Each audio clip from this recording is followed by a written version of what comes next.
आज की कथा का सूत्र है, काम के पुजारी मत बनो, घनश्याम के पुजारी बना। काम के पुजारी बनोगे तो पुनरपि जन्मम पुनरपि मरणम पुनरपि जननी जठरे शयनम, बार बार जन्म लेना पड़ेगा, मरना पड़ेगा, फिर जन्म लेना पड़ेगा। कब तक यही करो? फिर जन्म लो, फिर मकान बनाओ, फिर ब्याह करो, फिर लुगाई ढूंढो, फिर बाल बच्चे, फिर गाड़ी खरीदो, फिर गाली खाओ, फिर झंझट, फिर रुपया कमाओ, फिर मर जाओ और फिर जन्म लो। यही कब तक करो? हमारे दादा गुरुजी बहुत विनोद में बोलते थे, कभी कभी हंसी में, विनोद का मतलब हंसी में। हमारे दादा गुरुजी कहते थे, भगवान मारना तो ऐसा मारना कि तारना, नहीं तो मारना नहीं। तो हमने उनसे कई बार पूछा कि आखिर इसका मतलब क्या? बोले कौन बार बार जन्म ले, और जन्म ले उस रोज नहावे पड़ा था, जाइए एक और नई आफत है। अब रोज रोज नहाओ नहाओ तब शरीर भी कान लगो, आखिर कब तक घिसोगे?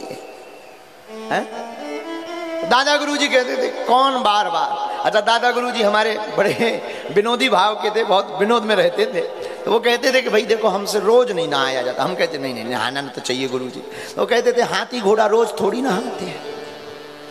हाँ, बड़ा आनंद आता था। ये तो विनोद की बात है, पर हम आपसे यही कहना चाहते हैं, काम के पुजारी नहीं, घनश्याम के पुजारी बनो। काम के पुजारी बनोगे तो बार बार जन्म लेना पड़ेगा, फिर बार बार मरना पड़ेगा। घनश्याम के पुजारी बनोगे तो मीरा की तरह गोविंद में समाहित हो जाओगे। इसलिए राम के पुजारी बनो। और दूसरी बात, हम लोग जीते कैसे? भय में, मर ना जाए। हद हो गई। कई बूढ़े लोग हमारे पास आते हैं, गुरुजी ऐसी भभूति दो मर ना जाए। अरे हद हो गई, जो भभूति बांटने वाला है उसे खुद मरना है, तुम्हें क्या बचाएं? हलुआ। तो एक संत अच्छी बात कहते थे, वो कहते थे देखो बार बार मरना नहीं है, एक बार बचना नहीं है। जब एक बार बचना नहीं है तो डरना क्या है? इसलिए भय में नहीं, भगवान के भाव में जीना चाहिए। भयाक्रांत मत रहो, मरेंगे, इस भय में मत रहो।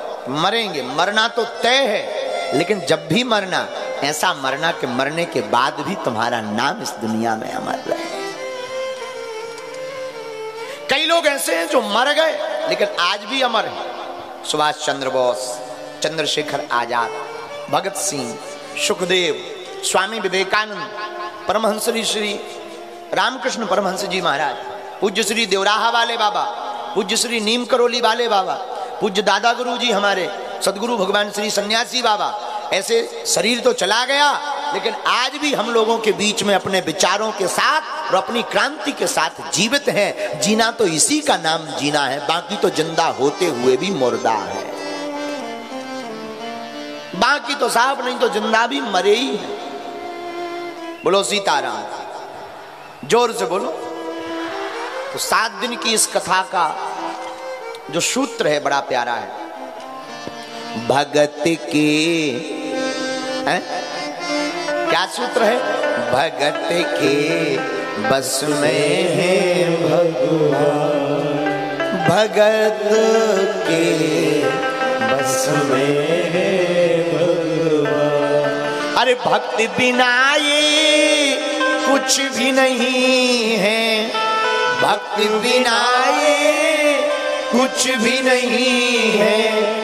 भक्त है इनके प्राण, भगत के बस में है भगवान, भगत के बस में। और केवल कोई गाने वाला नहीं, भगवान खुद कहते अहम भक्त पराधीनो। भगवान भी कहते हम भक्तों के ही अधीन हैं। इसी सूत्र पर हम लोग 7 दिन की कथा को श्रवण कर रहे हैं भगवान श्री बालाजी की करुण कृपा से। अच्छा, भक्त के बस में भगवान कैसे हैं, इस बात की सिद्धि कैसे हो? रोज एक एक चरित्र सुनकर के हम लोग इस बात से फिर परिपक्व हो जाते हैं कि भगवान भक्त के बस में है, और इसमें कोई किंतु परंतु या संदेह नहीं। हम आपको एक चरित्र सुनाते हैं। आहा, बरेली उत्तर प्रदेश में एक शहर है, बरेली। बरेली में एक गांव है हवेली, बरेली के ही निकट में, बरेली के निकट में एक गांव है हवेली। आहा, उसमें परम भगवान के भक्त, बड़े ही वैष्णव श्री नंददास जी महाराज रहते थे। क्या कहना, उनकी भक्ति का क्या कहना। वो इतने भगवान के भक्त, दिन ना रात राम जी के चरणों में डूबे रहते थे।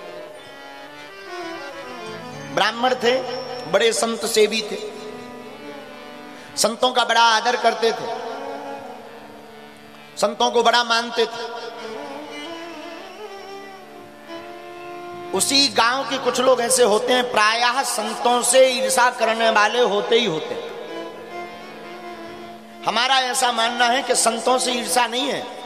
संत जो अच्छा काम करते हैं, तो जो राक्षस वृत्ति के लोग होते हैं उन्हें अच्छाई देखी नहीं जाती, इसलिए वो विरोध करते हैं। बोलो सीताराम। आहा, उसी गांव में एक संतों का विरोध करने वाला ईर्ष्यालु व्यक्ति रहता था, बड़ा अधर्मी, बड़ा पापी,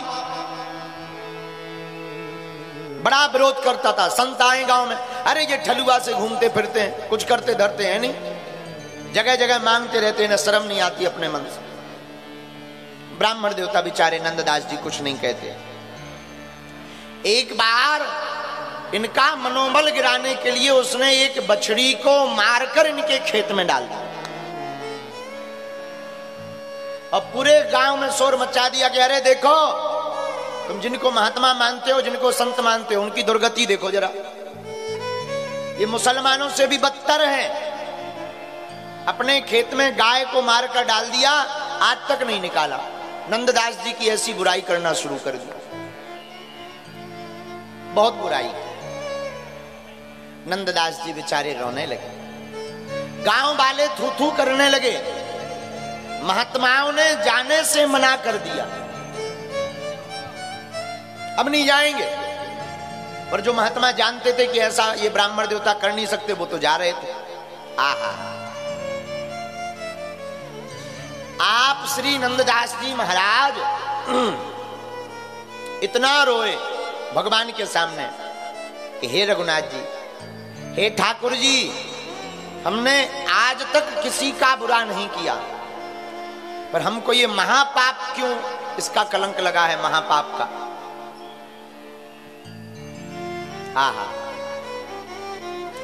रोते रोते आंखों के आंसू बंद हो गए, लेकिन रोना मना नहीं किया।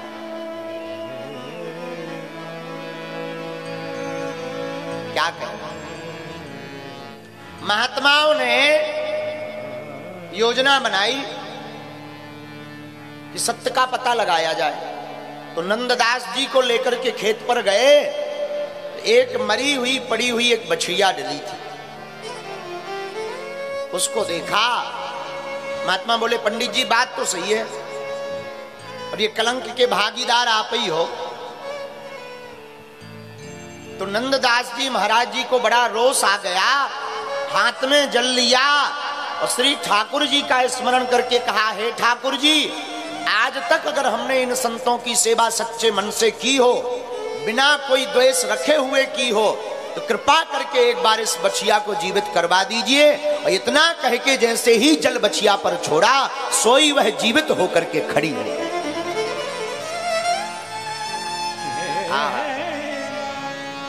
आहा, अब तो संत जय जयकार करने लगे, सत्य की जीत हुई। सब महात्मा नंददास जी की जय जयकार करने लगे। जो द्वेषी व्यक्ति था, जो द्वेष रखता था, वो भी जाकर के श्री नंददास जी के चरणों में प्रणाम करने लगा। महाराज हमारी मति मारी गई, हमें क्षमा करो। इस कथा का आशय है कि अगर आप भगवान के अधीन रहेंगे, भगवान के भरोसे रहेंगे, तो भगवान वो सब करने को आपके लिए तैयार हैं जो आपने कभी विचार भी नहीं किया होगा। भगवान इतने दयालु हैं।